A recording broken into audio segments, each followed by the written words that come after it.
Flex Talk โดยกอบกอบมันฝรั่งแท้ทอดกรอบแผ่นหนาชิ้นโตโดยบริษัทอาหารยอดคุณโทโร่อาหารแมวของคนเจนใหม่ประโยชน์จัดชัดทุกคำมาแล้วนะครับอยู่กับ FJ ญี่ปุ่นช่วงนี้ Flex Talk ของเราทาง Flex 104.5 นะฮะแล้วก็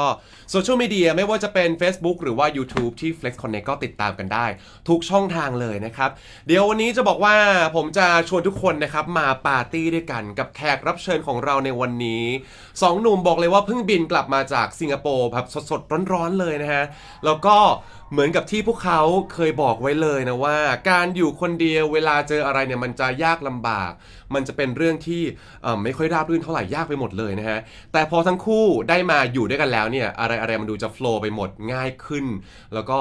เรียกว่าแฮปปี้กันเลยนะครับผมซึ่งไม่ได้หมายถึงแค่การบินไปให้กำลังใจอีกฝ่ายขึ้นแสดงมิวสิกคอนจนถูกแซวว่าจริงๆแล้วเนี่ยสิงคโปร์ก็แค่หน้าปากซอยแม่บินไปแป๊บเดียวก็ถึงแล้วนะฮะแต่ยังรวมถึง Magic Moment ต่างๆที่กำลังจะเกิดขึ้นในงานปาร์ตี้สุดฮอตบนเวทีคอนเสิร์ตครั้งสำคัญของ2หนุ่มในวันนี้นะฮะแต่ว่าก่อนที่จะไปเจอกับเขาต้องขอบคุณกันก่อนนะครับผู้สนับสนุนใจดีของเรากอบกอบมันฝรั่งแท้ทอดกรอบแผ่นหนาชิ้นโตอร่อยทุกคำกับกอบกอบ5รสชาติโดยบริษัทอาหารยอดคุณและโทโร่อาหารแมวของคนเจนใหม่ประโยชน์จัดชัดทุกคำต้อนรับเลยนะครับจอร์จ กวินครับผมครับสวัสดีครับสวัสดีครับเพิ่งกลับมาจากสิงคโปร์เลยใช่ไหมฮะใช่ครับพอพูดสิงคโปร์เนี่ยแฟนๆข้างนอกคือกรี๊ดกราดกันใหญ่ไม่รู้ว่าทำไมเหมือนกันเนาะมันมีประเด็นอะไรหรือเปล่านะครับเดี๋ยวผมขอแก้ข่าวแป๊บนึงนะครับแก้ข่าวอะไรฮะผมไปศึกษางานไปศึกษางานใช่ครับผมไปดูงานเพราะว่าเดี๋ยวเราจะมีคอนเสิร์ตกันผมก็ต้องไปดูเพื่อนๆพี่ๆน้องๆเพื่อหนึ่งก็คือดูว่าเลือดในเชิงของการเพอร์ฟอร์มต่างๆใช่ไหมเวทีเป็นยังไงแสงสีเสียงเป็นยังไงแล้วก็รวมถึงการเลือกแกสด้วยที่จะไปร่วมคอนเสิร์ตของพวกเราใช่ครับเพราะว่าไปทำงานนะครับทุกคนไปทำงานแล้วไปดูใครเป็นพิเศษหรือเปล่าก็ทุกใครเป็นพิเศษหรือเปล่าไปดูหลานครับไปดูหลานด้วยเพื่อนพ่อลูกครับไปเยี่ยมไปหาหลานเดี๋ยวก่อนจะเข้าเรื่องนะครับให้2หนุ่มทักทายชาว Flex กันหน่อยดีกว่ามาวันนี้นี่อยากจะให้สวมบทเป็น FJ หน่อยได้ไหมคือจริงๆเนี่ยดีเจเขาที่นี่เรียก FJ นะฮะก็แนะนำเลย FJ อะไรแล้วก็ต้อนรับทุกคนเข้าสู่ Pre Party ในวันนี้ด้วยกันด้วยตอนเด็กๆผมเคยอยากทำรายการวิทยุมากเลยเหรอเป็นความฝันวัยเด็กใช่ตอนนี้ได้มีโอกาสแล้วเต็มที่ไหนขอลองดูหน่อยสิครับมันต้องมีเสียงแล้วต้องมียังไงดีนะสวัสดีครับผม FJ JWR นะครับสวัสดีทุกๆคนนะครับวันนี้ถ้าอยากฟังเพลงอะไรก็แนะนำกันมาได้นะครับแต่ว่าตอนนี้ก็อยู่กับพ่อหนุ่มอีก1คนนะครับแนะนำตัวหน่อยนะครับสวัสดีครับผม FJ กวินนะครับก็วันนี้มาร่วมปาร์ตี้กันนะครับทุกคนโอเคแม่รู้สึกว่าน้องๆทำได้ดีมากจนพี่แอบกลัวนิดหน่อย ว่าเก้าอี้พี่จะยังอยู่หรือเปล่าตอนนี้เกาะไว้แน่นเลยนะโอ้ไม่หรอกครับผมว่ามันเป็นอะไรที่ไม่ง่ายนะฮะแล้วก็รวมถึงต้องพูดกันต้องพูดเก่งมากเลยฮะเราไม่ได้พูดแต่เมื่อกี้ทำได้ดีเลยนะฮะซึ่งวันนี้ชาวJG Nation คนไหนอยากมาจอยปาร์ตี้กับจอร์จ กวินนะครับแชร์โมเมนต์กันได้ผ่านแฮชแท็กของเรานะฮะ flex 1045 x george กวิน concert นั่นเองเอาล่ะเข้าเรื่องกันเลยต้องบอกว่าจากงานแฟนคอนปีที่แล้วจนล่าสุดก็คือเป็นคู่น้องใหม่ในงาน LOL ใช่ไหมครับแล้วเดี๋ยวอีกแค่ไม่นานเนี่ยอีกแค่แบบกี่เดือนนะไม่ถึง2เดือนแล้วครับไม่ถึง2เดือนจะมีคอนเสิร์ตเป็นของตัวเองแล้วเป็นอะไรที่แบบน่าตื่นเต้นมากๆแต่ก่อนจะไปพูดถึงจุดนั้นอยากจะให้2หนุ่มรีแคปกันก่อนกับ2งานที่ผ่านมาว่าเป็นอะไรกันบ้างได้เรียนรู้อะไรกันบ้างแล้วก็ได้ท้าทายอะไรในตัวเองบ้างไหมงานแรกเริ่มขอที่จอร์จ กวิน Invisible ก่อนเลยครับก็เป็นครั้งแรกของพวกเราที่ได้ขึ้นเวทีแล้วก็เพอร์ฟอร์มเป็นเหมือนเป็นใช้ก็เหมือนเป็นมินิคอนเสิร์ตหรือว่าแฟนคอนนะครับมันก็ทั้งหมด27-28เพลงสำหรับผมก็เป็นความรู้สึกที่กดดันตื่นเต้นแล้วก็ไม่แน่ใจว่าตัวเองจะทำออกมาได้ดีหรือเปล่าในช่วงแรกๆอะไรแบบนี้ครับจนถึงก่อนที่จะขึ้นเวทีแล้วไปทำเลยก็ค่อนข้างที่จะมีความกังวลแต่พอได้ทำตรงนั้นแล้วเราก็รู้สึกว่าเป็น privilege มากๆที่ได้มีโอกาสมาทำอะไรแบบนี้ครับก็แล้วก็รู้สึกว่ามันเป็น one of the best memory ของเราเลยในชีวิตที่ได้ขึ้นเวทีเป็นครั้งแรกได้มาเจอทุกๆคนรวมถึงทั้งคอนเซปต์เพลงอะไรต่างๆนี่ก็ผมรู้สึกว่าเป็นสิ่งที่คือผมภูมิใจกับมันมากๆแบบโคตรภูมิใจเลยพี่เพราะว่าเพลงที่เราเลือกแล้วก็ทีมเลือกแล้วก็เขาเลือกมันเป็นเพลงที่เราชอบทุกเพลงเลยในบางเพลงที่บางเขามีทีมเลือกมาให้ด้วยนะครับแล้วเหมือนกวินเขาก็เลือกมาให้ผมยังไม่เคยฟังแต่สุดท้ายพอเราได้ซ้อมแล้วก็ร้องแล้วก็เพอร์ฟอร์มไปมันก็กลายเป็นโชว์ที่แบบมันสำหรับผมมันเพอร์เฟกต์มากๆใช่ก็เหมือนกับพอได้ขึ้นไปแล้วก็แบบใจฟูเลยใช่ไหมฮะใช่ครับแล้วก็แฟกต์ที่แบบมันมีครั้งเดียวอ่ะมันคือครั้งแรกแล้วก็ผมก็ก่อนขึ้นเวทีผมก็บอกมันจะไม่มีครั้งแบบความรู้สึกนี้อีกแล้วสำหรับผมเพราะฉะนั้นแบบไปเต็มที่ก็คือใส่เต็มแม็กซ์ไปเลยใส่เต็มไปเลยครับความตื่นเต้นความอะไรมันก็ความกังวลความประหม่ามันก็กลายเป็นความสนุกคือทุกก่อนขึ้นทุกเพลงก็คือจะใจสั่นแต่พอไปปุ๊บมี energy แฟนๆหรือว่าเราเองก็ซ้อมกันเยอะพอสมควรครับแต่ในเวลาที่ก็ไม่ได้เยอะมากประมาณเดือนครึ่งที่แบบว่าด้วยอะไรหลายๆอย่างประมาณนั้นเราต้นช่วงนั้นเรามีถ่ายซีรีส์ก่อนนั้นด้วยครับแล้วก็เพิ่งปิดกล้องไปแล้วก็เพิ่งจะเริ่มได้ซ้อมครับแต่ก็ถือว่าออกมาพอใจไหมผลงานที่ผ่านไปผมว่ามันเพอร์เฟกต์มากสำหรับผมนะครับผมยังรู้สึกเลยว่าแบบหลังจากทำมันนั้นแล้วผมก็คิดแล้วแบบ how are we gonna top this ทำยังไงดีว่ามันแบบสุดของเราแล้วใช่ไหมใช่มันคือมันไม่ได้แบบว่าสมบูรณ์แบบในเวที่ว่าแบบ performing นู่นนี่นั่นเราเป๊ะครับแต่สำหรับผมคือมันสนุกแล้วก็เราใส่เต็มที่มากๆเราไม่มีอะไรแบบเราไม่ได้ leave anything behind เลยโอเคอีกหนึ่งงานก็คือ Love Out Loud Fan Fest 2026 Hard Race ใช่ไหมให้กวินพูดถึงงานนี้หน่อยว่าเป็นยังไงบ้างที่ผ่านมาครับผมก็ผมรู้สึกว่ามันเป็นงานที่ใหญ่ที่สุดของเราเลยก็ได้ครับเพราะมันเป็นครั้งแรกของเราทั้งสองคนที่ได้ขึ้น Impact ใช่ไหม Impact เลยใช่ไหมใช่คือ Impact ก็ต้องบอกว่าเป็นสเตจในฝันของศิลปินทุกคนในเมืองไทยอยู่แล้วแล้วเราก็ได้มีโอกาสไปขึ้นมาแล้วก็ไม่นึกว่าแบบตอนเด็กๆก็ไม่เคยนึกว่าตัวเองจะได้ขึ้น Impact มาก่อนเพราะว่าแบบเราเคยไปหลายรอบแล้วเราเคยไปดูศิลปินคนนู้นคนนี้เล่นก็รู้สึกว่ามันเป็นที่ที่แบบอลังการมากๆแล้วก็พอได้ไปยืนตรงนั้นจริงๆอ่ะมันเรารู้สึกแบบฟูใจมากๆครับเวลาได้เห็นแบบทุกคนเวลาเห็นแบบคนตะโกนพร้อมกันหรือว่าเราสั่งอะไรให้เขาเวฟหรือให้เขาทำอะไรเล่นเวฟด้วยครับเราเห็นไปเยอะเราอยากลองทำบ้างอย่างเงี้ยมุมมองมันไม่เหมือนกันเนาะใช่ไหมเป็นคนดูกับคนอยู่บนเวทีมันต่างกันโดยสิ้นเชิงเลยใช่ครับก็รู้สึกว่ามันเราทำแล้วเราสนุกครับงานนั้นรู้สึกว่าไม่รู้เหมือนกันนะว่ามันปลดล็อกอะไรในตัวเราแต่ว่าแค่รู้สึกว่าอยากทำอีกอยากได้มีโอกาสขึ้น Impact อีกมีโอกาสมอบความสุขให้กับทุกคนผ่านเสียงเพลงผ่านการแสดงของเราอีกนะฮะทีนี้มาพูดถึงคอนเสิร์ตของตัวเองที่ก็ภายในเวลาไม่ถึง1 ปีก็จะมีคอนเสิร์ตของตัวเองแล้วเป็นอะไรที่แบบยิ่งใหญ่มากๆแล้วก็เชื่อว่า2คนก็รอไม่ไหวแล้วที่จะขึ้นคอนเสิร์ตในครั้งนี้ใช่ไหมฮะรู้สึกไงบ้างอ่ะมันค่อนข้างเร็วเหมือนกันนะใช่ไหมอะไรเร็วมากครับ10 เดือนเพราะว่าครั้งที่แล้วคือ27 กันยาปีที่แล้วอันนี้28 กรกฎาคมก็สำหรับผมคือรู้สึกว่าอย่างที่บอกทำไงดีให้มันได้แบบเหมือนที่ครั้งที่แล้วอะไรเงี้ยแล้วก็ให้มันสนุกกว่าเดิมให้มันมีอะไรที่แปลกใหม่มากขึ้นก็ยังคิดกับกวินอยู่ว่าสามารถมีอะไรเพลงอะไรบ้างเพราะว่าพอเป็นฟูลคอนเสิร์ตปุ๊บตัวสเกลมันก็ใหญ่ขึ้นเพลงมันก็เยอะขึ้นก็เราตอนนี้ก็อยู่ใน process ที่กำลังเลือกเพลงกันอยู่แต่ว่าผมก็ตอนแรกที่ได้ยินข่าวว่าอาจจะมีก็รู้สึกดีใจครับดีใจมาดีใจแป๊บเดียวดีใจแป๊บเดียวเพราะว่าเรารู้ว่ามันต้องซ้อมเราต้องเริ่มคิดได้แล้วว่าเราอยากทำอะไรเราต้องเริ่มลุยได้แล้วครับดีใจก็ดีใจครับแต่ว่าอันนี้ก็ถึงเวลาทำงานแล้วครับเราต้อง time to work เราก็มันอยู่ใน process ของการเนี่ยครับ plan brainstorm ไอเดียอะไรต่างๆคือผมก็เตรียมพอรู้ว่ามีประกาศคอนเสิร์ตปุ๊บก็มีลิสต์เพลงไว้เลยครับลิสต์ไว้หมดเลยพอคอนเซปต์คุยกับทีมเสร็จปุ๊บก็ลิสต์เพลงทีนี้ก็ต้องเป็นเรื่องของการคุยกับทีมว่า เพลงไหนมันเหมาะใช่ไหม เพลงไหนมันเหมาะตีมันมาเป็นแบบนี้แล้วเหมือนที่เราคุยกันไว้ก็คือเราอยากให้มันเป็นเหมือนปาร์ตี้ที่เป็นมิวสิกเฟสติวัลแต่ว่าก็อยากให้เวลาแบบเราไปเหมือน Big Mountain หรือว่าอะไรอย่างเงี้ยครับที่มันมีหลายสเตจหรือว่าเราไปมิวสิกเฟสติวัลมันก็จะมีหลายสเตจแต่ละสเตจก็จะมีไวบ์แล้วก็มิวสิกที่ต่างกันแต่เราจะเอาแต่ละสเตจเนี่ยมารวมกันในคอนเสิร์ตเราเพื่อที่จะให้ทุกคนเนี่ยสามารถที่จะสนุกกับเพลงต่างๆได้สไตล์ต่างๆคือจะไม่ใช่มีแค่รูปแบบเดียวแต่ก็จะเป็นรูปแบบของตัวตนของเราที่อาจจะมีที่เราทุกคนรู้อยู่แล้วว่าเราชอบอะไรแต่ก็อาจจะมีอย่างอื่นที่มันเสริมขึ้นมาที่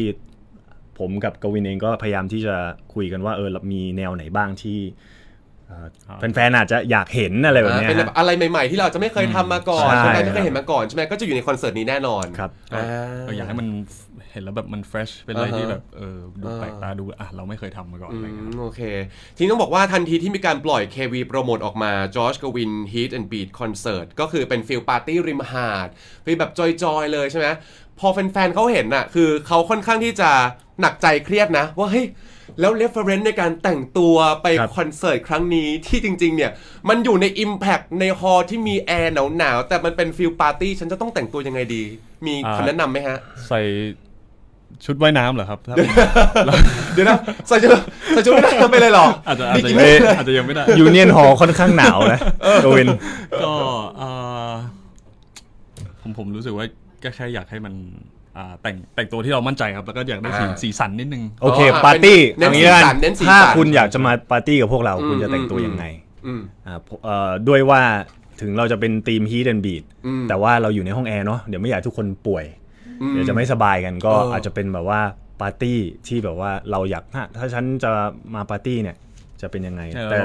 ลองพูดมาก็เราจะเห็นรีแอคชั่นของเขาว่าแต่ผมว่าผมก็ชอบที่กวินพูดนะเพราะว่าสีสันอยากให้มันมีความแบบ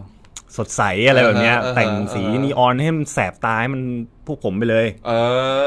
ให้มันเด้งป๊อปเข้ามาในตาหน่อยเวลาอยู่บนเวทีจะเห็นชัดๆนี้ใช่ไหมบลิงบลิงมาเลยครับได้หมดเลยบลิงจัดมาเต็มเลยหรือบางคนจะมีไฟปาร์ตี้ติดตามเสื้ออะไรมาก็ได้ให้มันดูเป็นไฟปาร์ตี้อะไรแบบนี้นะฮะดีไหมครับยังไงดีนะไม่เอาโอเคหรือถ้าเกิดว่าใครอยากจะทำตามที่กวินบอกตอนแรกใส่ชุดว่ายน้ำมาจริงๆก็เอาใส่บาร์โรบมาก่อนกันเดี๋ยวจอร์จใส่เป็นเพื่อนแบบว่าหนาๆหน่อยเมื่อกี้กวินบอกเดี๋ยวจอร์จใส่เป็นเพื่อนครับผมปรึกษาหน่อยถือว่าวันนี้เป็นการวอร์มเครื่องและกันเป็นการซ้อมก่อนจะขึ้นคอนเสิร์ตนะครับขอฟังเพลงที่เธอ You're My Way ที่เมื่อกี้เปิดไปก่อนเนี่ยแบบสดๆหน่อยได้ไหมเป็นการซ้อมวอร์มเสียงกันก่อนได้ไหมซ้อมวอร์มซะสูงเลยพี่กวินร้องก่อนลดคีย์ให้หน่อยไหนและนี่คือที่เธอ You're My Way นะครับแบบสดๆจากจอร์จกับกวินครับผมไปเลย You are my way โชคดีที่ได้พบเธอ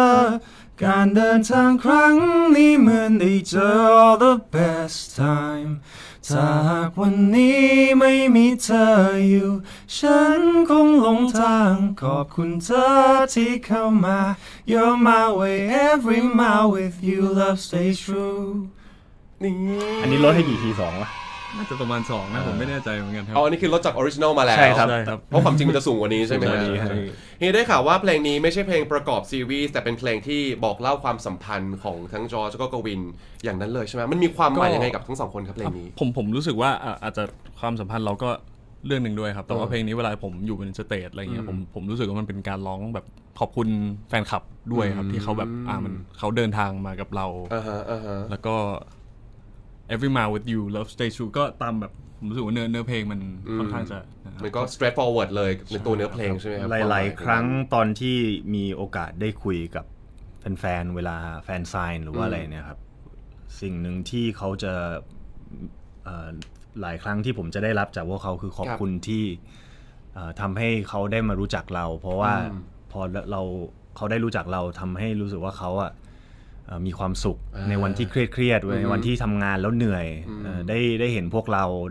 ได้ติดตามพวกเรารวมถึงหลายๆคนที่บางทีได้ติดตามพวกเราก็รู้สึกว่าเขาได้มีเหมือนกำลังใจในการออกกำลังกายอะไรแบบนี้ครับผมก็รู้สึกว่ามันก็เป็นอย่างหนึ่งที่เพลงนี้มันก็เป็นเพลงที่มีความหมายมากๆเป็นเรื่องของการเดินทางที่คน หลายๆคนหรือว่าคนสองคนมาเจอกันแล้วมันทำให้สิ่งทุกอย่างมันดีขึ้นไปเรื่อยๆครับ โอเคเป็นการเติมใจเติมไฟให้กันนั่นเองเอาล่ะตอนนี้เวลาทางวิทยุใกล้จะหมดแล้วนะครับ1 นาทีสุดท้ายให้2หนุ่มฝากงานนี้หน่อยละกันกับจอร์จกวิน Heat and Beat Concert ครับผมเชิญเลยฮะได้ครับก็ฝากด้วยนะครับกับ Josh Gavin Heat and Beat Concert นะครับจะจัดที่ Union Hall นะครับในวันที่ 28 กรกฎาคมนี้นะครับอยากให้มาปาร์ตี้กับพวกเราเยอะๆรับรองว่าสนุกครบรสมีทุกสเตจมีทุกอิโมชันแน่นอนครับครับผมแล้วก็เริ่มซื้อบัตรได้วันที่ 7 มิถุนายนนะครับก็วันอาทิตย์นี้นะครับทางไทยทิกเก็ตเมเจอร์ก็สามารถไปซื้อกันได้นะครับตื่นตั้งแต่ 8 โมงเลยนะครับแล้วก็ดื่มกาแฟอะไรเรียบร้อยอาบน้ำรอ 9 โมงเริ่มต่อคิวแล้วก็ 10 โมงก็ขอให้ทุกคนโชคดีนะครับขอให้ได้กดบัตรให้ได้นะครับจะได้ไปสนุกกับ2หนุ่มนะครับกับจอร์จกวิน Heat and Beat Concert นั่นเองตอนนี้เวลาทาง Flex 104.5 หมดแล้วเราไปต่อกันทางออนไลน์กันเลยตามมาด้วยนะครับที่ YouTube แล้วก็ Facebook ที่ Flex Connect นะครับมาต่อกันเลยนะเจอกันครับ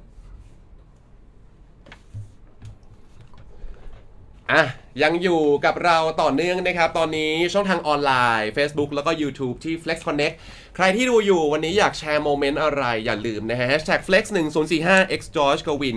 concert เมื่อกี้เวลาผ่านไปเร็วเนาะแป๊บเดียวเองใช่ไหมเดี๋ยวเราจะอยู่กันยาวๆเลยตอนนี้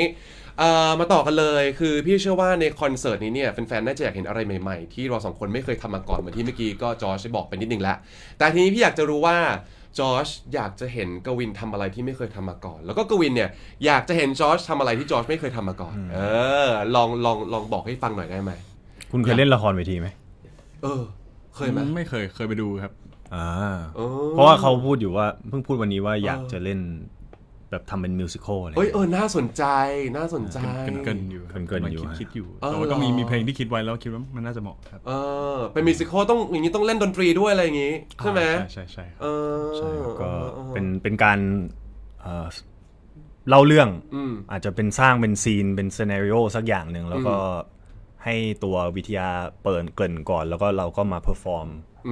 แล้วก็อาจจะร้องเพลงไปด้วยเป็นมิวสิควลเพราะว่าผมเองก็เคยทำมิวสิควลตอนปี 2ครับก็รู้สึกว่าเป็นอะไรที่ท้าทายมากๆไม่ง่ายเลยก็คือมีประสบการณ์มาก่อนแล้วแต่ตอนนั้นน่าจะ ทำได้ไม่ค่อยดีด้วยตอนปี 2แต่ตอนนี้พร้อมแล้วถ้ามีโอกาสได้ทำจะคิดว่าน่าจะทำได้โอเคครับเราคิดว่าบทไหนจะเหมาะกับกวินบทไหนสไตล์ยังไงเมอร์เมดก็คือต้องใส่ชุดเมอร์เมดอยู่บนเวทีแล้วก็ต้องทำท่าเมอร์เมดเหมาะไหมไม่รู้แต่อยากเห็นนะในกวินลองทำท่าเมอร์เมดหรือแบบ acting เป็นเมอร์เมดให้ดูหน่อยได้ไหมฮะเมอร์เมดต้องทำยังไงดีขาไม่มีใช่ไหม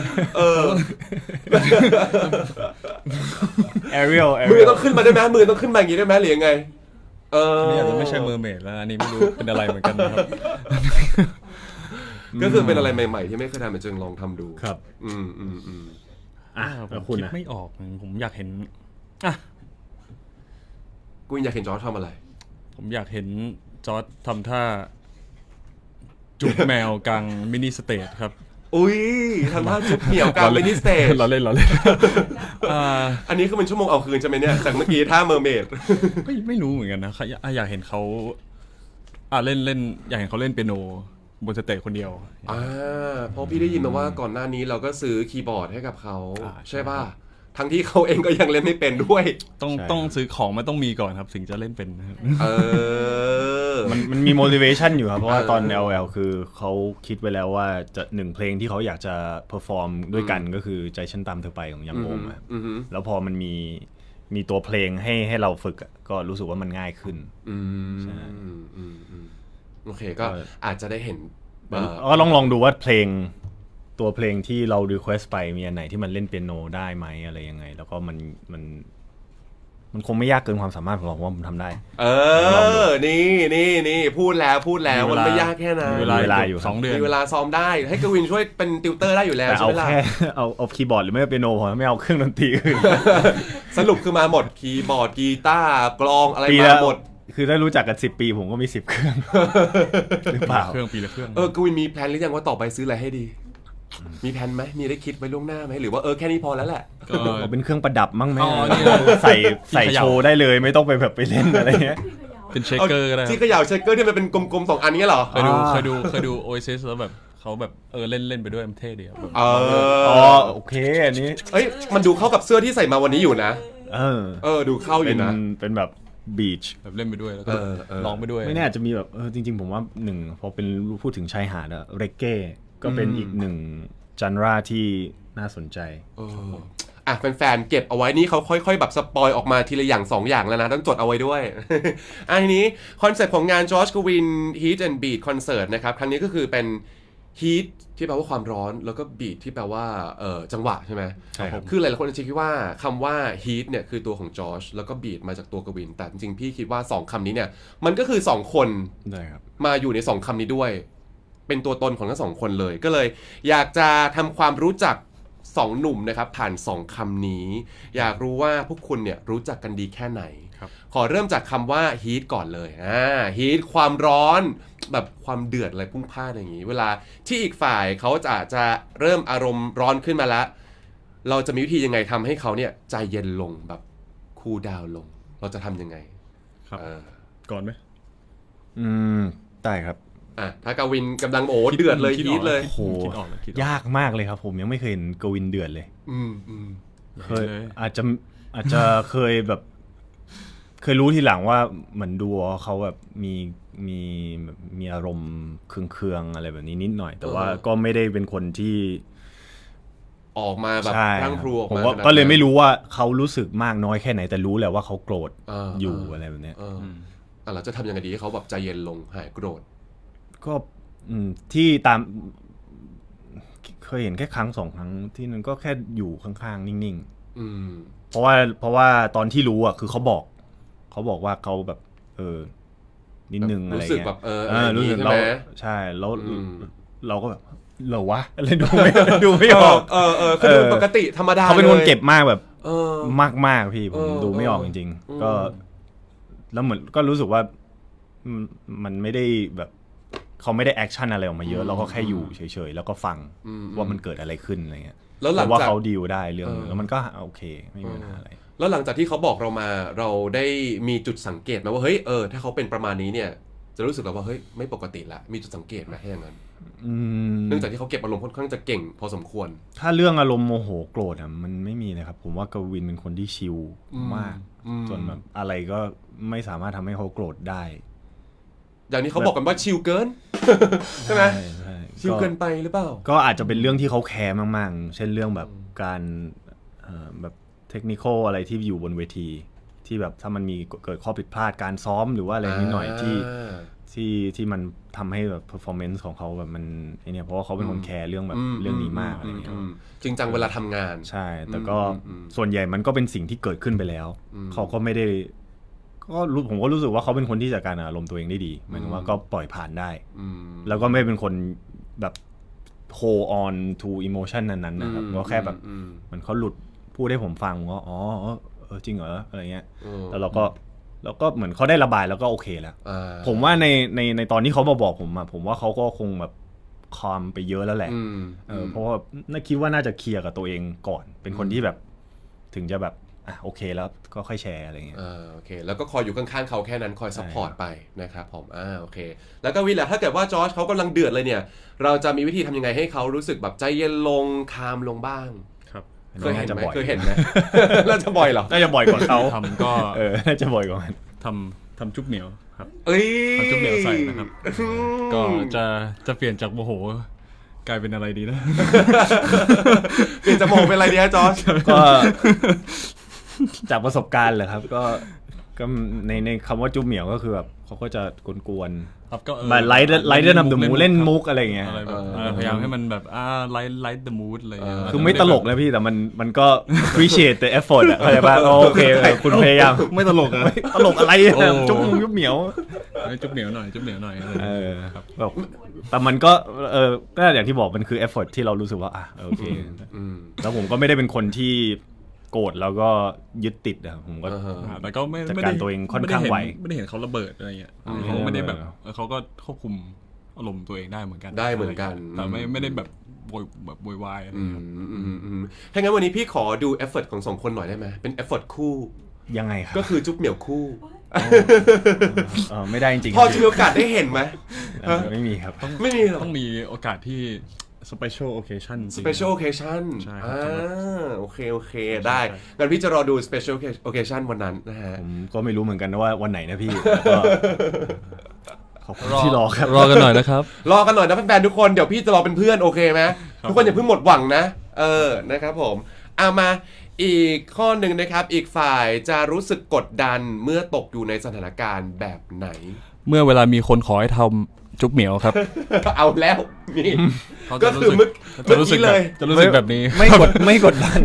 กดดันเหรอจอยกดดันเหรอเมื่อกี้ ไม่กดดันครับไม่กดดัน ไม่กดดัน แค่อาจจะไม่ปลื้ม พี่ แค่อาจจะไม่ปลื้มเฉย เวลามีคนแบบขอท่านู้นขอท่านี้อะไรอย่างนี้หรือเปล่าผมอันนี้ผมแค่รู้สึกจากผมไม่เฉย เป็นความรู้สึก เวลาต้องเต้นต้องถ่าย TikTok ครับ แล้วเมื่อกี้ก็มองไปที่ทีมงานด้วย คือมันก็ไม่ใช่เวของเราใช่ไหมอะไรอย่างงี้ใช่ปะ ไม่ใช่เวของ VR ครับ ใช่ครับ ครับ ใช่ไหมนี่เห็นไหมเขาแบบเข้าขากันได้ดีดูสิโอ้โหเอ้ย I know it's okay it's okay อันนั้น TikTok ไม่ใช่เวของ VR ครับ แล้วเวของ VR คือเวไหนฮะขอดูเวของ VR เวของ VR เลยครับเดี๋ยวไปดูในคอนเสิร์ตแล้วกันครับเดี๋ยวผมจัดให้เต็มที่เลย โอเค ครับ ทีนี้กวินเขาจะรู้สึกกดดันเมื่ออยู่ในสถานการณ์แบบไหน เวลาที่ต้องเพอร์ฟอร์มแล้ว ก็รู้สึกว่าแบบอาจจะเรื่องเวลาแบบเตรียมตัวมาเรื่องซ้อมน้อยใช่ ซ้อมน้อย ใช่ ใช่ ถ้าไม่ได้มีเวลาอย่างคอนเสิร์ตไม่ได้มีเวลารันทูเยอะๆไม่ได้รันหลายๆรอบอะไรเงี้ยผมก็จะมีความ เหมือน ความกังวล LOL มันมีบางโชว์ที่แบบต้องใช้แบบเรื่องคิวของเพื่อนๆนะครับ ครับ ใช่ไหมแล้วก็ เหมือนโชว์รวมกันใช่ไหม ใช่แล้วอาจจะมีเวลาซ้อมน้อย ก็จะ เออ มีความกังวลนิดหน่อย แล้วก็เหมือน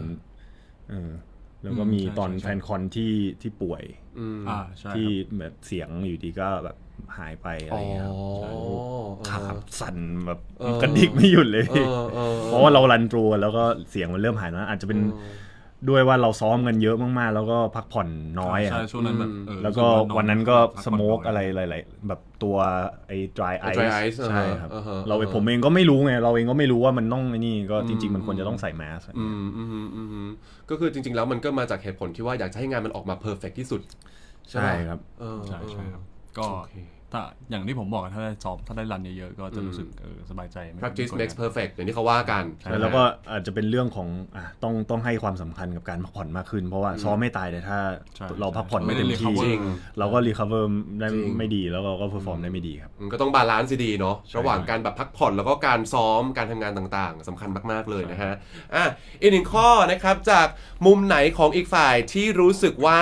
ฮอตในสายตาของคุณ เวลาเขาทำจุ๊บเหนียวครับ อันนี้พี่ไม่ได้พูดนะจอร์จพี่ไม่เกี่ยว ล้อเล่นแล้วฮะสำหรับผมว่าก็เวลาที่เขาอยู่บนสเตจครับโดยเฉพาะเวลาจับกีตาร์ผมว่ายังมีช่วงแฟนคอนน่ะไอ้พาร์ทเดียวทุกเพลงเลยทุกเพลงที่ไม่ว่าเป็นของ Oasis ใช่ไหมตอนเล่นไอ้เขามีเพลงเขามีใบยูนิคอร์นคือ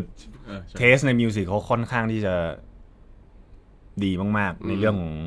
เพลงอะไรแบบนี้ครับถ้ามีโอกาสได้ร้องเพลงที่เขาชอบจริงๆเสน่ห์มันออกมากๆตอนโซโล่กีตาร์หรือว่าอะไรแบบนี้ก็เท่อยู่กับเครื่องดนตรีเท่หมดอยู่คนเดียวเป็นพี่กวินเลยพี่กวินแล้วยิ่งพอมีกีตาร์มีอะไรเข้าไปเนี่ยกลายเป็นลุงกวินเลยนะฮะแบบเพิ่มดีกรีหรือยังไม่เป็นลุงยังไม่เป็นลุงนึกว่ายืนเฉยเป็นพี่พอมีกีตาร์ปั๊บเป็นลุงเพิ่มดีกรีไปเลยยังนะแซวเล่นแล้วสำหรับกวินล่ะจอร์จเขาฮอตมุมไหนที่เขาฮอตในสายตาของคุณผมก็รู้สึกว่าเรื่องเวลาเขาเต้นแบบบางทีแบบเขาจะชอบยังไงแบบก่อนเพอร์ฟอร์มอะไรครับถ้าไม่ได้มีเวลาแบบเหมือนตอนซ้อมอาจจะแบบบ่นนิดหน่อยว่าแบบมันเพลงมันยากมันนู่นมันนี่แต่ว่าพอถึงบนเวทีจริงๆแล้วก็รู้สึกว่ามันแบบมันชายออกมาจริงๆครับเวลาอยู่บนสเตจเวลาเพอร์ฟอร์มต่างๆใช่ไหมครับคือมันอินเนอร์มันออกมาใช่ยิ่งเวลาซ้อมอินเนอร์อาจจะยังไม่ได้ออกมาเยอะขนาดนั้นเพราะว่าแบบอาจจะยังแบบ ไม่ได้เห็นสเตจไม่ได้อยู่บนสเตจจริงๆอะไรเงี้ยแต่ว่าพอขึ้นสเตจจริงๆเลยปุ๊บอะเขา โอ้โห ผมว่า นั่นแหละช็อตเด็ดเลยอันนั้น ใช่ครับ โอเคอันนี้พี่ขอ1เพลงแล้วกันเป็นเพลงที่ถ้าเกิดว่า2คนร้องด้วยกันจะแบบว่าฮอตสุดๆไปเลยสัก1เพลงได้ไหมฮะ เพลงอะไรนะ ฮอตสุดๆเหรอ แบบสเตจลุกเป็นไฟอะไรแบบนี้ฮอตมากๆ โอ้มีไหมฮะ สเตจลุกเป็นไฟอ่ะเป็นเพลงที่ฮอตผม หรืออะไรก็ได้ที่ร้องแล้วที่เนี่ยแหละเป็นเพลงนี้แหละมันจะฮอตมากๆสำหรับเรา2คนร้องปั๊บแฟนๆกรี๊ดปุ๊บนั้นน่ะมี เนี่ย เขาพูดไปแล้วหมายถึงว่าแฟนๆพูดได้ยินพูดอยู่เขาพูดอยู่ เพลงอะไรนะฮะ เพลงอะไรนะ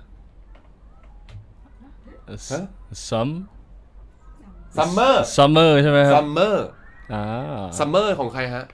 ของ Brockhampton ครับ อั อันนี้เขาชอบวงนี้แล้วก็มาให้ผมฟังแล้วก็ผมก็เลยติดวงนั้นไปสักพักหนึ่งเลยครับก็ชอบตามโอเคขอฟังหน่อยได้ไหม Summer เพราะพี่ไม่เคยฟังแล้วก็ไม่คุ้นเคยปกติแต่เพลงไทยเนี่ย อย่าเลยพี่ ฮะ อยากฟังเพลงสากลบ้างอยากเปลี่ยนฟีลบ้างวันนี้เดี๋ยวเหรอสักหน่อยนะสักท่อนหนึ่งก็ได้หรือแบบนิดนึงแบบ1ประโยคIn the heat of the summer ประมาณนี้ครับ ประโยคเดียวของจริง In the heat of the summer อะไรประมาณนี้ครับประมาณนี้แต่ว่าของนั่นแหละครับเพลงเป็นเพลงที่ก็เป็นเพลงที่เป็นที่ความหมายดีมากๆครับความหมายโดยรวมมันคือประมาณไหนอะฮะซัมเมอร์นี้ผมไม่อยากพูดเลยพี่ไปเสิร์ชดีกว่าจริงเหรอใช่โอเคมันค่อนข้างจะแบบผู้ใหญ่นิดนึงหรือยังไงไม่ใช่มันไม่ผู้ใหญ่ครับผมว่ามันก็เป็นความหมายที่ดีครับโอเคเป็นเพลงที่มีซอรี่พอสมควรหมายว่าเราใช่ครับแล้วเป็นเพลงของวงที่ผมชอบมากๆได้เดี๋ยวโน้ตเอาไว้เดี๋ยวไปลองหาดูความหมายผ่านไปแล้วกับคำว่าฮีทมาต่อกันที่คำว่าบีทดีกว่านะฮะอยากจะรู้ว่าทั้ง2หนุ่มเนี่ยมีความหลงใหลในด้านดนตรีหรือว่ามีแพชชั่นด้านดนตรีตั้งแต่เมื่อไหร่นั่นกวินก่อนผมรู้สึกตั้งแต่ช่วงอาจจะแบบเด็กๆเลยครับแบบช่วงประถมด้วยครับช่วงประถมแต่ก่อนนั้นคือแม่ผมก็มีกีตาร์อยู่ที่บ้านอะไรเงี้ยครับเขาก็เคยเล่นตอนมัธยมก็จะมีกีตาร์ตัวหนึ่งที่บ้านผมก็จะไปแบบเกาๆเล่นๆดูตั้งแต่เด็กแบบอาจจะเล่นไม่เป็นเท่าไหร่แต่ว่าแค่ลองเล่นๆดูพอไปเจอแบบแอปอะไรในโทรศัพท์ที่มันแบบทำเพลงได้เมื่อก่อนคือแบบไม่ใช่พวกที่มันเป็นทัชสกรีนด้วยซ้ำเป็นปุ่มเป็นอะไรอย่างเงี้ยครับแล้วก็ได้มาศึกษาจริงๆตอนประถมครับตอนประมาณป.3 ป.4 ได้เป่าทำเป็ดนะครับก็ยังเด็กอยู่เลยนะป.3 ป.4 เริ่มเป่าทำเป็ดก่อนใช่ครับตอนอยู่วงเป็นแบบวงดุริยางค์ของโรงเรียนนะครับแล้วก็เราก็เรียนยาวเลยรู้สึกว่าชอบมากๆแล้วก็เกือบจะเข้าไปเรียนแบบโรงเรียนดนตรีด้วยซ้ำอะไรเงี้ยครับตอนนั้นทำไมถึงเลือกทำเป็ดเพราะว่าอะไรฮะตอนนั้นคือไม่รู้จักด้วยซ้ำว่าทำเป็ดคืออะไรครับผมเข้าไปมันเป็นแบบเป็นเหมือนวิชาดนตรีแต่ละคนก็จะเลือกเครื่องดนตรีอะไรเงี้ยครับผมก็ไม่รู้จะเลือกอะไรดีวงโยคืออะไรผมไม่รู้ตอนเด็กผมก็ลองไปดูแล้วก็เขาบอกว่าเห็นทรงแบบนี้จับให้เป่าทำเป็ดดีกว่าคือเขาเลือกให้เราเลยเราไม่ได้เลือกผมไม่ได้เลือกด้วยซ้ำแล้วก็ลองมาตั้งแต่ตอนนั้นนะครับแล้วก็ลองแบบเรียนจบเรียนเสร็จก็ไปเรียนพิเศษต่อก็เป็นในโรงเรียนนะครับแล้วก็เป่ามาเรื่อยๆยาวๆจนเราก็เริ่มรู้สึกชอบโอเคซึ่งจริงๆคุณแม่ก็เล่นกีตาร์เป็นด้วยเป็นแบบเป็นบ้างเป็นแบบคอร์ดเป็นอะไรแบบร้องไปด้วยเล่นไปด้วยได้อะไรครับตอนที่เขาเล่นอยู่แล้วคุณแม่เคยแบบมาเล่นกับเราไหมหรือว่าเคยสอนเราไหมฮะตอนเด็กก็มีอาจจะสอนเบสิกบ้างว่าแต่ละสายมันคืออะไรแล้วก็แบบนิดหน่อยครับเพราะว่าอย่างที่บอกว่าแม่อาจจะแบบไม่ได้เล่นมานานแล้วอาจจะลืมไปบ้างใช่ไหมแต่ว่ากีตาร์ก็ยังอยู่โอเคซึ่งกีตาร์ก็เหมือนกับเป็นมรดกจากแม่สู่เราด้วยทุกวันนี้ยังอยู่ไหมกีตาร์ตัวนั้นยังอยู่ครับแต่อาจจะต้องไปซ่อมนิดหน่อยครับเพราะว่ามันนานมากๆแล้วมันแบบมันอะไรหลุดบ้างอะไรอย่างเงี้ยครับโอเคแล้วจอร์จครับผมมี passion ด้านดนตรีตั้งแต่เมื่อไหร่ฮะก็ตั้งแต่เด็กแล้วครับก็จำได้ว่าตอนเด็กๆคุณพ่อก็จะให้เงินถ้าเราไปร้องเพลงที่คาราโอเกะ มีรางวัลให้หรือยังไง ใช่ให้เงินไปผมจำได้เลยเพลงที่ร้องก็คือ Hotel California โอ้ของ The Eagles ใช่ครับแต่ร้องไม่เป็นนะก็ดำน้ำอะไรแบบเนี้ยเราก็ร้องไปแล้ว สมัยก่อนเพลงนี้มันดังมาก คือมัน เลยะ ดำน้ำคือแบบเราภาษาอังกฤษไม่ได้แต่ว่าเราฟังเพลงนี้บ่อยมากแล้วเราก็รู้ว่าทุกครั้งที่เราร้องมันก็จะได้คุณพ่อก็จะให้เงินไปกินขนมอะไรอย่างเงี้ยแต่ว่าเรื่องแพชชั่นของมิวสิกเราก็ฟังเป็นผู้ฟังมาตลอดครับเราก็ถ้าร้องก็คือร้องอยู่คนเดียวกับหรือไม่ก็ร้องอยู่ในห้องน้ำมันก็ผมว่าทุกคนก็คือฟังเพลงหมดใช่ไหมมันมิวสิกมันยูนิเวอร์แซลมากๆมันคอนเนคกับเราโดยเฉพาะที่ Nature Year ที่แบบมันสื่อสารกับเราได้ผมก็ฟังมาทุกแนวเลยครับแต่ว่าถ้าถามว่าในเชิงของการที่เรามาได้มาเพอร์ฟอร์มเนี่ยก็เกี่ยวกับตอนที่มาเนี่ยแหละครับตอนมาอยู่ GMM แล้วก็ได้มีโอกาสเต้นครั้งแรกก็คือเราก็ได้เต้นแบบอารมณ์แบบ Magic Mike เพราะว่าเราเล่นเรื่อง 3 will be free แล้วมันต้องมีซีนที่เราต้องไปเต้นก็เลยได้ทำตรงนั้นแล้วก็เรียนนิดๆหน่อยๆมาเรื่อยๆจนรู้ว่าได้ทำงานคู่กันเราก็เลยเห็นภาพของเราที่มันเหมือนเพื่อนๆที่เขามีโอกาสที่ได้ไปขึ้นบนเวทีอะไรเงี้ยเราก็เลยไปเรียนเพิ่มไปเรียนเต้นไปเรียนร้องเพลงจนเนี่ยฟาสต์ฟอร์เวิร์ดมาตอนนี้เราก็รู้สึกว่าเราเองก็มีแพชชั่นกับการเต้นเพราะรู้สึกว่าเราเป็นคนออกกำลังกายเป็นการใช้ร่างกายแต่เราไม่ได้ชอบแบบเราไม่ใช่ชอบร้องเพลงแล้วก็เต้นเพื่อแบบคือยังไม่รู้สึกว่าตัวเองไม่ได้เก่งมากพอที่จะแบบไปโชว์อะไรเงี้ยถ้าให้ไปทำเลยฟรีสไตล์อะไรเงี้ยทำไม่ได้แต่ว่าถ้ามีโชว์หนึ่งที่เตรียมมาแล้วเราไปซ้อมจนแบบเราชำนาญขึ้นมาแล้วเราก็สามารถไปโชว์ได้อันนี้รู้สึกว่าเราก็พอทำได้สามารถเอนเตอร์เทนเขาได้ให้เขาแบบมีความสุขในซีนาริโอที่เราสามารถไปฝึกมาก่อนอะไรเงี้ยครับแต่ว่าก็ถ้าถามว่าในเชิงก็นั่นแหละฮะชอบเวลาไปเที่ยวก็ชอบเต้นแต่ก็จะชอบเต้นอยู่ในมุมลึกๆแบบเราชอบขยับตามบีทให้มันตรงครับเป็นสิ่งหนึ่งที่รู้สึกว่าเราเหมือนหูเราก็ดีขึ้นในการฟังให้เข้าตรงกับบีทให้มันกับบางทีมันไม่ได้เกี่ยวกับว่าเราจะต้องเต้นเก่งแต่แค่เราเต้นให้ถูกจังหวะให้มันตรงจังหวะหน่อยเราร้องเพลงให้ไม่ต้องให้เพราะก็ได้แต่เราร้องให้มันทูนให้จังหวะให้มันถูกให้ถูกคีย์อะไรเงี้ยแล้วก็สุดท้ายมันก็คือการสื่อสารถ้าเราจับตรงนั้นได้แล้วเราก็พยายามเข้าใจตัวเนื้อเพลงแล้วก็บีทแล้วก็เราก็สื่อสารอารมณ์ของเราไปก็ในมุมมองของเอนเตอร์เทนเนอร์แล้วกันที่แบบทำให้คนมีความสุขแล้วก็แฮปปี้อะไรเงี้ยครับก็เป็นการสื่อสารอารมณ์ผ่านทางเสียงเพลงแล้วก็ท่าเต้นของเราให้ทุกคนมีความสุขนะครับผมทีนี้พี่อยากจะรู้ว่าเรื่องล่าสุดที่ทั้งสองคนเนี่ยสามารถเอาชนะใจตัวเองได้คือเรื่องอะไรอาจจะเป็นเรื่องเล็กๆน้อยๆก็ได้ไม่ต้องแบบโอ้ยิ่งใหญ่มากอาจจะเป็นเรื่องใหญ่ๆของเราก็ได้อะไรอย่างเงี้ยเรื่องที่เราชนะใจตัวเองล่าสุดใครก่อนใครนึกออกก่อนตอนชนะใจตัวเองผมไม่รู้ว่าจะใช้คำนี้หรือเปล่าแต่ว่าตอนนั้นผมเตรียมซ้อมตอนไปเล่นที่ญี่ปุ่นนะครับแล้วก็ตอนแรกได้ข่าวว่าผมต้องร้องเพลง1.5 ชั่วโมงใช่ไหมที่งานเป็นครั้งแรกที่ผมแบบโซโล่คนเดียวเคยร้องแบบนานขนาดนั้นอะไรอย่างเงี้ยตอนแรกผมแบบตกใจแล้วก็ผมก็แบบเราจะทำได้ไหมจะทำได้ไหมวะเพราะว่าศิลปินที่เราไปดูปกติอะไรเงี้ยเขาก็ปกติก็เล่นแค่แบบ1 ชั่วโมงเดียวอะไรเงี้ยเท่าที่ผมดูส่วนใหญ่นะแล้วก็พอมาเจอแบบต้องเล่น1.5 ชั่วโมงลิสต์เพลงไว้17 เพลงแล้วก็แบบยาวๆเลยยืนคนเดียวอะไรเงี้ยครับแล้วก็ตอนแรกแบบคิดว่าแบบคิดว่าทำไม่ได้คิดว่าแบบคือตอนแรกนี่คือแบบกลัวเลยแบบอะไรอย่างงี้ใช่ไหมฮะแล้วก็พอได้ไปรันซ้อมวันแรกกับแบรนด์รันทั้งหมดมันก็แบบก็ยังไม่ดีมากครับเพราะว่าเป็นวันแรกที่เราไปรันใช่ไหมแล้วก็แต่ว่าพอมาวันที่2ปุ๊บเราก็เหมือนเริ่มแบบเริ่มจับทางอะไรได้แล้วเริ่มแบบเราอยากได้อะไรเราขอได้อะไรเงี้ยครับเพราะว่าเขามีนักดนตรีเขาอยู่ในสตูดิโอเขาพร้อมแบบซัพพอร์ตเราทั้งหมดครับผมก็อยากได้อันนี้ขอแล้วก็พอวันที่3ก็รู้สึกเรามั่นใจขึ้นเราทำได้นี่ว่ามันมีฟีลลิ่งนั้นแบบเราก็ทำได้นี่ใช่เพราะว่าเขาลองให้รันเลยทั้งโชว์อะไรเงี้ยครับรันมา3 วันก็สุดท้ายเราก็เราจริงๆเราก็ทำได้แล้วพอแบบ พอถึงโชว์แล้วมันความกังวลอะไรมันดรอปลงไปเยอะมากแล้วก็เราก็สามารถ enjoy ได้ตอนนั้นนะครับ นี่ปรบมือให้เลยนะครับผมโอ้โหสามารถเอาชนะใจตัวเองได้แล้วก็เรียกว่าเอาชนะความกลัวขีดจำกัดของตัวเองด้วยก้าวไปอีกขั้นหนึ่งเลยนะ ใช่ ฮะชั่วโมงครึ่งนี่ไม่ใช่เรื่องง่ายเลยนะ คนเดียวเลยนะ 17 เพลงครับแล้วก็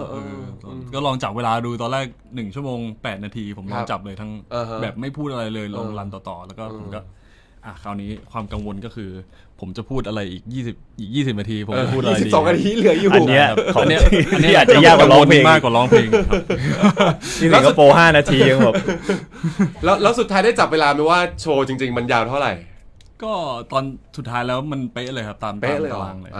ใช่เพราะว่าเขาเขียนที่มาเขาเขียนบอกว่าแบบเราเหลืออันไหนเหลือกี่นาทีอันไหนอะไรอย่างเงี้ย เขาเดาตลอดเวลา เป็นญี่ปุ่นเขาก็จะค่อนข้างเป๊ะ ตรงต่อ เรื่อง เวลาด้วย ใช่ เขามีพรอมเตอร์ให้อ่านนะครับ ใช่ แต่เราอ่านเราไม่ต้องพูดก็ได้เนาะ ใช่ อ๋อเป็นการบอกตอนนี้เหลืออีก20อะไรอย่างงี้ใช่ไหม ใช่ นี่ก็พูดเลยตอน เหลืออีก5 นาทีนะครับเดี๋ยวพูดอะไรดี 5 นาทีครับ น่ารักดีน่ารักดี อ้าวเรียวๆไงแบบเรียวๆไปเลยนะฮะโอเคของจอร์จล่ะ ถ้าที่คิดออกเลยแบบเรื่องใหญ่ ๆ เลยก็คือเป็นตอนก่อนแฟนคอนนี่แหละครับที่ผมก็คุยกับวินว่าก่อนแฟนคอนปีที่แล้ว ใช่ครับว่าเราแบบ คือเรายังไม่ได้มั่นใจในตัวเองว่าเราจะทำได้คือเรารู้อยู่แล้วว่ายังไงเราก็ต้องขึ้น no matter what แต่ณตอนนั้นมันเหมือนมันมีความรู้สึกที่มันไม่ได้รู้สึกว่าตัวเองเป็นแบบบีลองที่จะอยู่บนเวทีอะไรเงี้ยครับอาจจะเพราะว่าผมมาจากนักแสดงด้วยมั้งแล้วเราก็มีความกังวลว่าเฮ้ยเราเพื่อนผมเป็นศิลปินเยอะด้วยครับหมายถึงว่าที่เป็นที่ไทม์พี่เป้ที่เป็นนักดนตรีที่เรารู้สึกว่าเขาสะสมมาตั้งแต่เขาแบบเหมือนตัวกวินเองก็เล่นดนตรีมาตั้งแต่แบบวัยรุ่นตั้งแต่เด็กอะไรแบบเนี้ยแต่ตัวเราเองที่เพิ่งมาลองเพิ่งมาเรียนแล้วก็ในหลายๆครั้งก็ไม่ได้รู้สึกว่ามัน natural ไม่ได้แบบอยู่ที่ทำได้เลยคือแบบผมต้องซ้อมเยอะมากเพลงเวลาไปเรียนก็ช่วงแรกๆก็แบบมันยังไม่ได้ร้องเพี้ยนหรือว่าเต้นไม่ตรงจังหวะอะไรเงี้ยครับก็เลยรู้สึกว่ามันแบบมันทุกอย่างมันช้าไปหมดด้วยที่เราเริ่มเลทแต่พอซ้อมเยอะขึ้นเรื่อยๆเราก็เริ่มมั่นใจแต่มันก็ยังมีความรู้สึกดาวต์เล็กๆว่าแบบเพราะว่าเรายังไม่เคยขึ้นเวทีใหญ่ครับเราเลยไม่รู้ว่ามันแบบเราจะเป็นยังไงเราจะสามารถรับมือกับความตื่นเต้นได้ไหมแล้วถ้าเราพลาดล่ะมันจะเกิดอะไรขึ้นอะไรอย่างเงี้ยครับมันก็ต้องใช้เวลาแล้วก็สุดท้ายก็คือก็ได้เพื่อนแล้วก็คนใกล้ตัวที่บอกว่าสุดท้ายแล้วมันเป็นประสบการณ์ให้เรามองว่ามันอะไรจะเกิดขึ้นมันก็ต้องเกิดแล้วก็ผมก็รู้สึกว่าเราโชคดีที่คนใกล้ตัวทำให้เรารู้สึก comfortable ได้ที่จะแบบลุยไปกับมันอะไรเงี้ยแล้วก็เราก็ซ้อมมาเยอะมากจนมันเป็น second nature ไปแล้วในบางเพลงเราก็เลยรู้สึกว่าโอเคเราถึงแม้ว่าเราอาจจะช้ากว่าคนอื่นแต่ว่าถ้าเราซ้อมมากพอมีเวลามันทำได้อะไรเงี้ยครับแล้วพอได้ทำจริงๆมันก็ทำได้จริงๆนี่ถึงแม้ว่ามันจะมีพลาดมันจะ imperfect แต่เราก็รู้สึกว่าเฮ้ยเราทำได้ดีเลยนะแล้วพอได้ฟีดแบ็กจากเพื่อนๆกับทางแฟนคลับหรือว่าผู้ใหญ่ที่เขาบอกว่าเฮ้ยแบบเซอร์ไพรส์นะที่เราทำได้ขนาดนี้โอเคเราก็รู้สึกว่าโอเคเฮ้ยมันยากแหละแต่ว่ามันไม่ใช่ว่ามันเป็นไปไม่ได้ก็ทุกอย่างเป็นไปได้หมดนะฮะโอ้โหนี่ปรบมือให้เลยนะครับให้กับความพยายามแล้วก็ความกล้าที่จะทำมันออกมาให้ดีที่สุดนั่นเองนะครับแต่พี่เชื่อว่าทุกอย่างมันก็สามารถมีข้อผิดพลาดได้แหละเพียงแต่ว่าเราแค่ตั้งใจทำมันแค่นี้เราก็ไม่เสียใจกับมันแล้วนะฮะเมื่อกี้นี่เป็นคำถามที่เรียกว่าเล่นกับใจของตัวเองเป็นการก้าวข้ามขีดจำกัดของตัวเองใช่ไหมแต่ข้อต่อไปเนี่ยจะเล่นกับใจของอีกฝ่ายละอยากจะให้แต่ละคนนะฮะทำให้อีกฝ่ายหัวใจเต้นแรงขึ้นมาเล่นกับใจเขาหน่อยในเวลา10 วินาทีทำอะไรก็ได้ให้เขายิ้มออกมาให้ใจเขาเต้นแรงอาจจะยากเพราะว่าทำไมห้องเต็มเลยโอ้ยไม่มีกล้องนี่พี่เปิดเป็น virtual screen อยู่ตรงนี้เป็น virtual screen ไม่มีใครอยู่เลยตรงนี้ 10 วินาทีนะครับทำให้อีกฝ่ายใจเต้นแรงจนยิ้มออกมาได้พี่ให้เวลาคิดก่อนสัก 4-5 วิว่าจะทำอะไรดีนะแล้วเดี๋ยวพี่จะเริ่มจับเวลานับถอยหลัง นี่ทำพร้อมกันหรือว่า อะไรนะครับ ยังง ทำทีละคนใช่ อาจจะเป็นจอร์จทำก่อนหรือกวินทำก่อนแล้วแต่ คิดไม่ออกเลยครับถ้าพูดต เดี๋ยว รง ผม คิดไม่ออกมีบทลงโทษไหมฮะ จะลองดูนะ จะลองดูใช่ไหมงั้นกวินลองก่อนเนาะแต่ว่าจอร์จต้องสัญญาก่อนว่าห้ามปิดกั้นตัวเองนะเข้าใจไหมต้องแบบ อ๋อ ป ผ ล่ ม อย ไม่ปิดครับเรื่องนั้นผมไม่มีปัญหาผม อ่า คิดว่าผมอาจจะทำอะไรมากกว่าผมคิดไม่ออก งั้นกวินพร้อมไหมฮะถ้ากวินพร้อมแล้วนะครับผมเริ่มเลยครับ มอง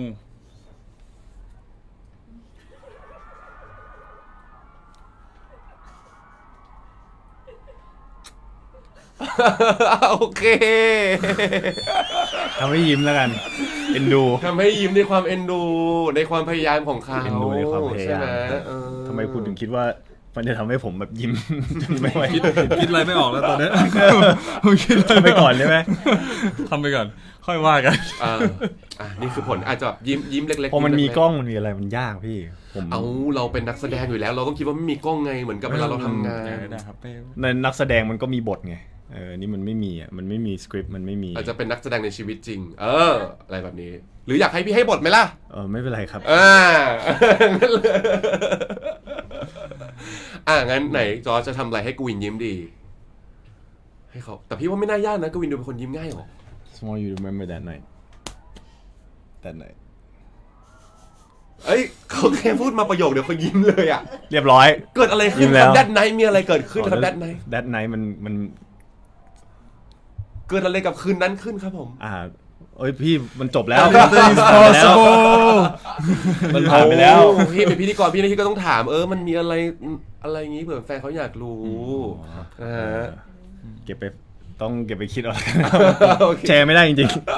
แชร์ไม่ได้ ๆแชร์ไม่ได้จริงๆ แต่ถือว่าสำเร็จนะครับปรบมือให้เลยนี่โอ้โหจอร์จ ได้เฉย จบคนนี้ได้สำเร็จแล้วทำได้ภายในเวลาไม่ถึง5วินาทีด้วยกวินคือยิ้มออกมาเลยนะครับเมื่อกี้เอาล่ะก็ต้องบอกว่านอกจากจะได้รู้จากตัวตนของทั้งสองคนมากขึ้นแล้วนะครับเชื่อว่าสิ่งที่ทุกคนรอดูอย่างมากในงานนี้นะฮะจอร์จกวิน Heat and Beat Concert ก็คือโชว์ของทั้งสองคนนั่นแหละก็เมื่อกี้จอร์จบอกแล้วว่ามีการลิสต์เพลงเอาไว้แล้วใช่ไหมฮะ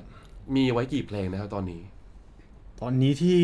ที่ลิสต์ไว้เหรอครับโอ้ก็หมายถึงว่าเราคุยกันว่าตัวคอนเสิร์ตเราก็คิดว่าประมาณ35ถึง45เพลง ที่เป็นแบบเพลงเต็มๆฟูลซองใช่ไหม หมายถึงว่าก็จะประมาณนั้นนะครับ เพราะมัน แต่ก็ยังไม่ชัวร์ ยังไม่ชัวร์ ขนาดนั้นว่า ว่า ทั้งหมดสรุปว่า แต่ว่ามันก็มีสเตจอย่างที่บอกก็คือจะเป็นเวทีของแต่ละเวทีต่างกัน แต่ละเวทีก็จะมี vibe ของมิวสิกที่ต่างกันตอนนี้ประมาณบอกได้ไหไหมขอเป็น estimate ไว้ว่าบวกลบประมาณ6ถึง8 stage โอเค นึกว่าหมายถึงบอกแบบจำนวนเพลงอะไร ไม่แต่เพลงเนี่ยก็จะแต่ละก็คงหาร8-5ใช่ไหมสเตจแล้วประมาณ 4-5 เพลง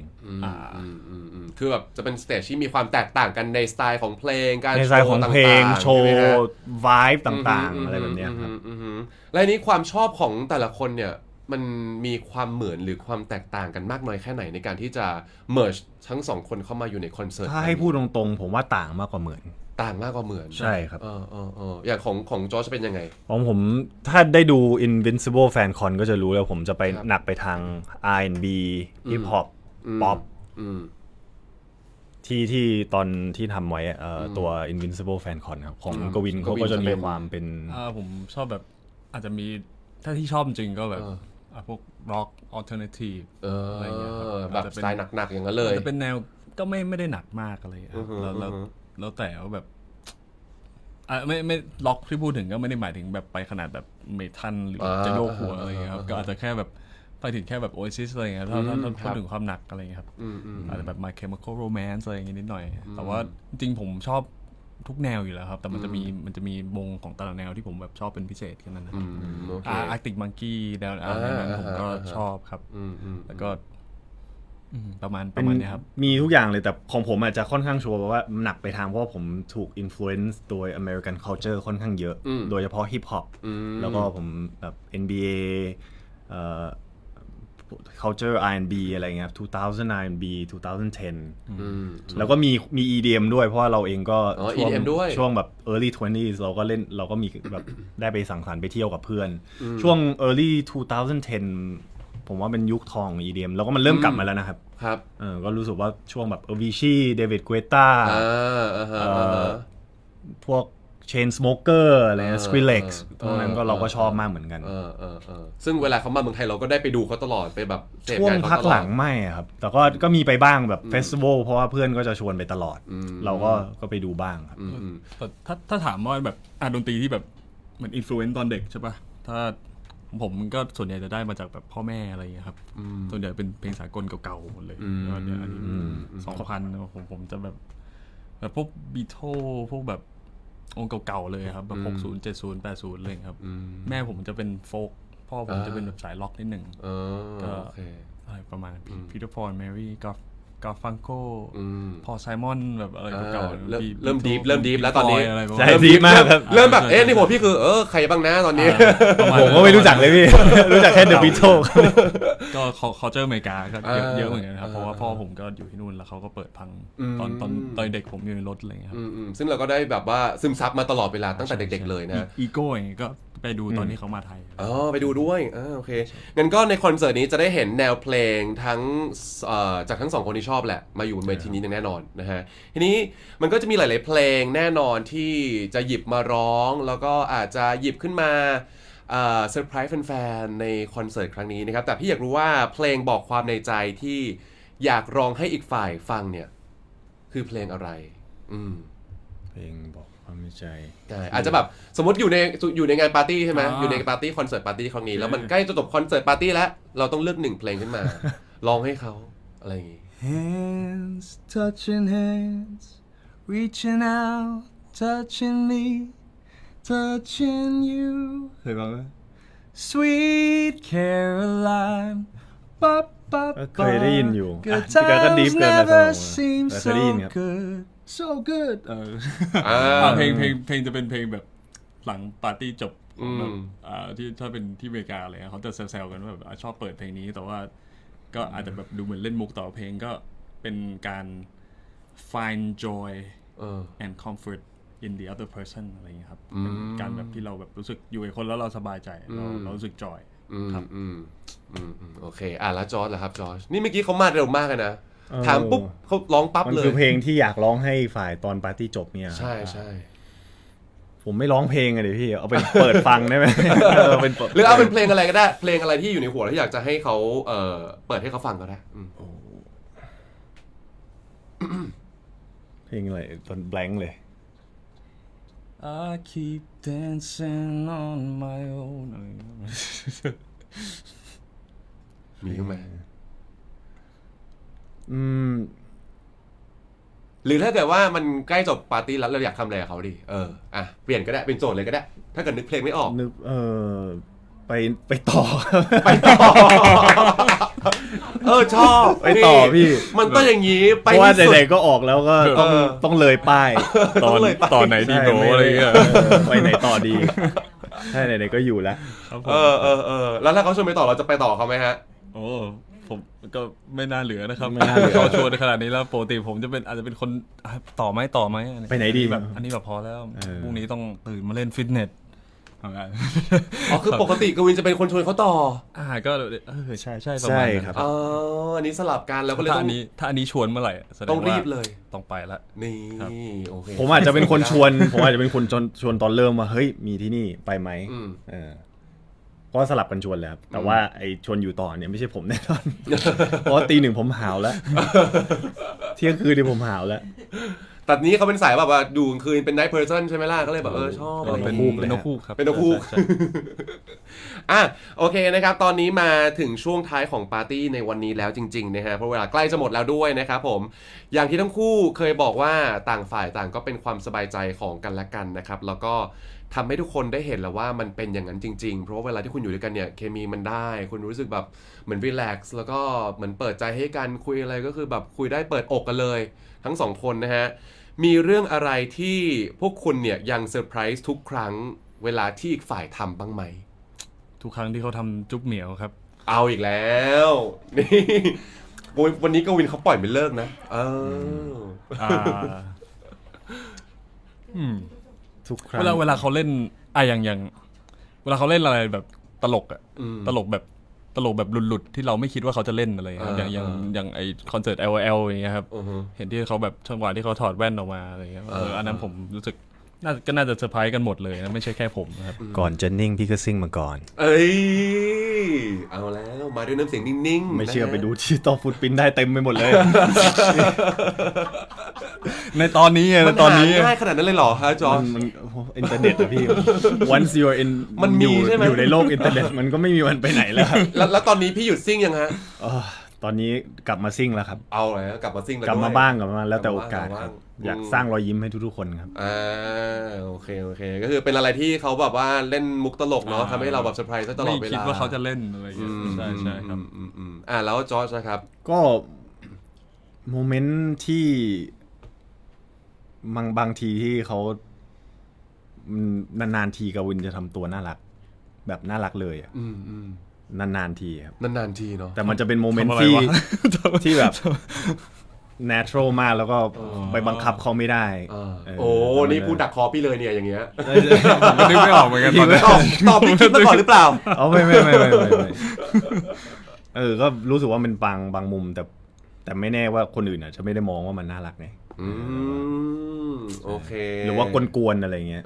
เพราะว่าบางทีเราสนิทกับพวกพี่ๆทีมงานเราก็ได้เห็นมุมที่แบบเล่นมุกเล่นอะไรบ้างคือมันจะเป็นความธรรมชาติที่มันออกมาเองบางทีใช่เป็นตลกธรรมชาติเขาอาจจะเขาไม่รู้ตัวเลยก็ได้ว่าเฮ้ยอันเนี้ยมันคือสิ่งที่มันพิเศษใช่ไหมใช่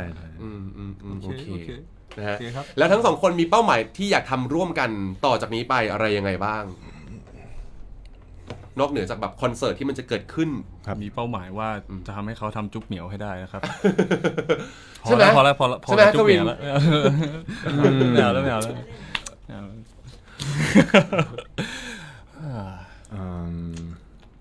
ซีรีส์ครับใช่ซีรีส์ผมตอนนี้กวินช่วงเนี้ยเขาทำคอนเสิร์ตเล่นดนตรีทำงานเยอะมากๆครับแล้วก็รู้สึกว่าเวลาพักผ่อนแล้วก็เวลาที่กลับมาดูแลตัวเองมันก็น้อยลงด้วยเนเจอร์เป็นนักดนตรีก็เลยแต่เรารู้สึกว่าเดี๋ยวเรามีซีรีส์ที่เราต้องไปเล่นด้วยกันซีรีส์เรื่องราววันนะครับก็อยากจะพาเขากลับไปฟิตเนสเข้ามาแล้วก็ไปต่อยมวยด้วยกันเพราะว่ามันน่าจะมีซีนที่เราต้องใช้บ้างในเรื่องการต่อสู้อะไรเงี้ยก็อยากให้ซีรีส์มันออกมาแบบแล้วเขาเป็นคนเท่เพราะว่าตอนเล่นกีฬาเล่นดนตรีเขาเท่อยู่แล้วแหละแต่ว่าแบบในเชิงของแบบการต่อยมวยหรือว่าอะไรแบบนี้ก็รู้สึกว่าเป็นสิ่งที่เดี๋ยวเราสองคนก็ต้องทำอยู่แล้วก็เดี๋ยวต้องไปทำก่อนเข้าไปฝึกซ้อมกันมากขึ้นอะไรเงี้ยโอเคต่อไปจะเห็นภาพสองคนไปออกกำลังกายด้วยกันมากกว่านี้นะครับผมโกหลักๆก็เหมือนกันครับเรื่องซีรีส์เรื่องนี้ก็รู้สึกมีแพชชั่นขึ้นครับว่าได้ทีมงานที่ดีมากแล้วก็เดี๋ยวรอดูว่าเรื่องบทมันน่าสนใจมากจะเริ่มถ่ายเมื่อไหร่ครับยังไม่อยากบอกเลยครับยังไม่ทราบเหมือนกันเอาเป็นว่าช่วงปลายปี hopefully ปลายปีเพราะว่าเราเองก็อยากจะให้เวลาแล้วก็ทุ่มเทกับคอนเสิร์ตให้เสร็จก่อนทีละอย่างใช่ถ้าได้อย่างนั้นก็จะดีมากครับจริงไม่อย่างนั้นเดี๋ยวมันจะทำงานหนักเกินไปอีกเดี๋ยวร่างกายมันจะโอเวอร์โหลดไปอีกโอเวอร์ฮีทไปร่างกายของคนเรานะฮะแล้วมีอะไรไหมที่เราห่วงในตัวอีกฝ่ายหนึ่งห่วงเรื่องอะไรไหมห่วงเรื่องอะไรสุดท้ายแล้วอันนี้ไม่ห่วงครับว่าอยู่ข้างๆสบายเป็นคำตอบที่ไม่ได้นึกไม่ได้ฝันมาก่อนไม่ห่วงเพราะอยู่ข้างเลยคอยดูแลเขาตลอดมีอะไรก็ซัพพอร์ตกันไปใช่เพราะว่าถ้าสมมุติว่าเรื่องถ้าเป็นห่วงสุดก็คงเป็นเรื่องสุขภาพเห็นหน้ากวินเขาไหมเมื่อกี้เพราะว่าพอโชว์อะไรต่างๆคือเป็นนกฮูกอยากให้เปลี่ยนมาเป็นนกอะไรบ้างที่ตื่นตอนเช้านกแก้วนกแก้วเป็นนกแก้วไหมนกขุนทองนกขุนทองนกขุนทองหรือเป็นไก่ตอนเช้าที่แบบตี 5หรือว่าไม่ต้องตี 5ก็ได้8 โมงก็ขันแล้วอะไรเงี้ยเหมือนว่าตื่นมาสดชื่น9 โมงแล้วมีต่อรอง9 โมงเป็นห่วงเรื่องนี้ให้แบบใช่อยากให้แบบพักผ่อนให้มันเต็มที่แล้วก็ผมก็เป็นห่วงกวินเรื่องนี้เหมือนกันครับ เรื่องไหนเป็นห่วง หมายถึง เป็นห่วงกวินเรื่อง ผมก็เป็นห่วงกวินเรื่องนี้เหมือนกัน โอเค ครับ ขอให้ทำให้ได้นะกวินนะครับผมแล้วกวินห่วงจอร์จเรื่องอะไรไหมฮะ เอาจริงๆก็ หนูเลยไม่มีปะ เอ้า ไม่น่าห่วง อาจจะมีก็ได้ใครจะไปรู้ต้องมีไหมฮะ คิดไม่ออกเลยครับเอาจริงไม่มีเลยเหรอที่เราห่วงเขา ตอนนี้ไม่มีครับ เออ รู้สึกว่าเราแค่เรามีแบบ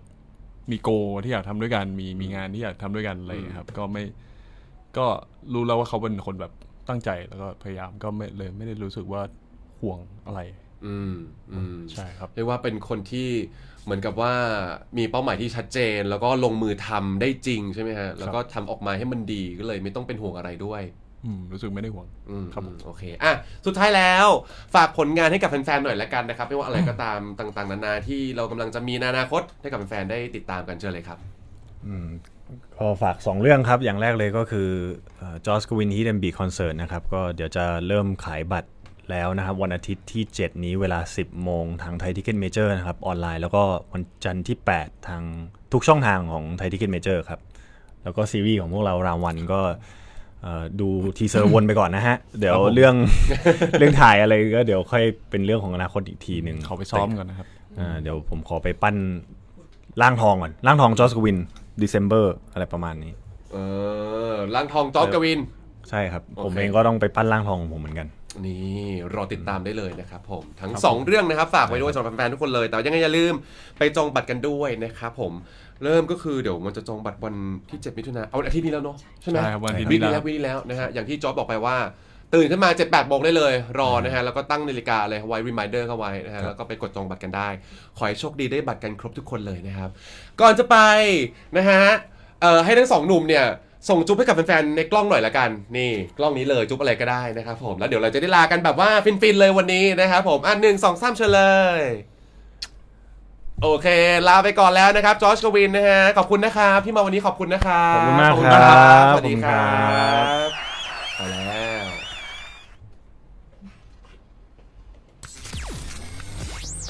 Flex Talk โดยกอล์ฟกรอบมันฝรั่งแท้ทอดกรอบแผ่นหนาชิ้นโต